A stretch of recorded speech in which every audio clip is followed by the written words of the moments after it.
Ouais, pour moi c'était une course qui a beaucoup de sang, enfin beaucoup de valeur. J'ai toujours eu envie d'y être, j'ai jamais pu. Et puis j'ai eu la chance, il y a 3 ans, qu'on me propose d'être au départ dans des conditions que j'avais même pas imaginées dans cette équipe, sur ce bateau. Et c'était incroyable. Donc, et de partager tout ça avec l'équipe, avec ma famille. Évidemment, c'est un grand moment pour un marin, emporter la route du Rhum en multicoque. Et sur des bateaux, quand j'ai commencé à m'intéresser à la voile, ça n'existait pas des bateaux comme ça, des bateaux volants. C'est la course qui m'a tout simplement donné envie de faire de la voile.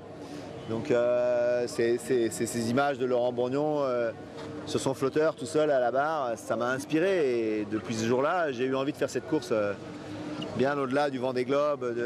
Voilà, donc, et j'ai jamais pu.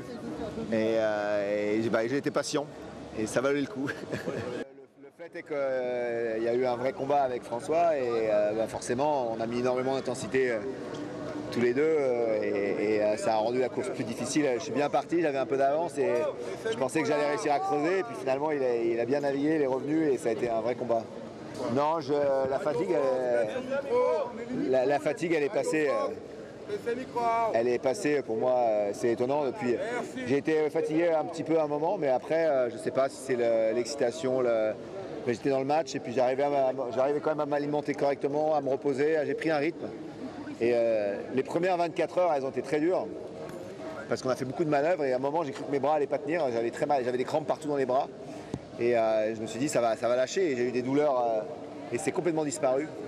Et puis j'ai été très malade la première ou deuxième nuit, je sais pas pourquoi, c'était pas du mal de mer et j'ai laissé pas mal d'énergie mais voilà, c'est passé. Oui, c'est particulier, c'est vrai que c'est une course importante, mais avec ces bateaux, ça devient un sprint. Ça devient une étape de la solitaire du Figaro. J'ai fait 6 jours, c'est pas grand-chose, mais c'est la vitesse des bateaux qui fait ça.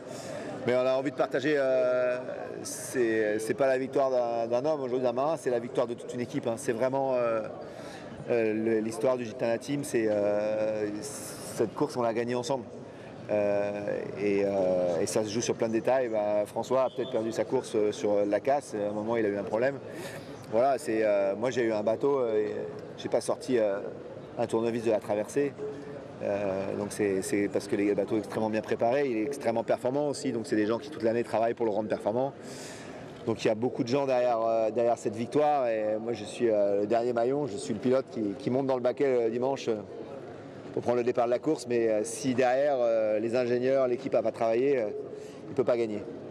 Donc c'est avec eux que j'ai envie de fêter ça. Et en plus, il y a une histoire lourde avec cette course, puisque la dernière fois a varié au bout de quelques heures, alors que le bateau avait tout pour gagner. C'était un bateau qui a quand même été né avec un cran d'avance sur les autres, et il était imbattable à l'émission. Il allait tellement plus vite que les autres. Et il y a eu ce drame de la coque qui a cassé. Donc ça a été une histoire difficile pour le team. Et derrière, il a fallu reconstruire. Et ça s'est bien reconstruit parce que depuis 3 ans avec Franck, j'associe cette victoire à Franck. C'est lui qui aurait pu être à bord. Sans Franck, il n'y aurait pas eu sans doute cette victoire, sans ce qu'il a apporté au bateau, ce qu'il m'a apporté à moi depuis 3 ans. Et ce qu'il m'apporte depuis d'ailleurs très longtemps, 20 ans, puisque ça fait 20 ans que je navigue à ses côtés. Et voilà, donc c'est vraiment quelque chose que j'ai envie de... Enfin, on l'a déjà partagé, mais c'est vraiment une victoire collective. C'est moi qui serai en avant demain dans les médias, mais c'est un travail d'équipe.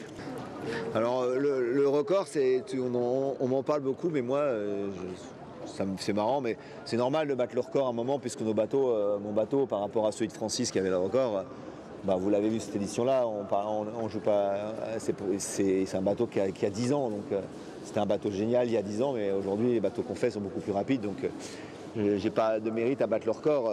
Et la météo a été bonne, mais on peut faire beaucoup mieux. Et voilà, c'est sympa de passer sous la barre les 7 jours, je crois que c'est ça. Mais moi, ce que je voulais, c'était arriver une seconde devant François, ça me suffisait.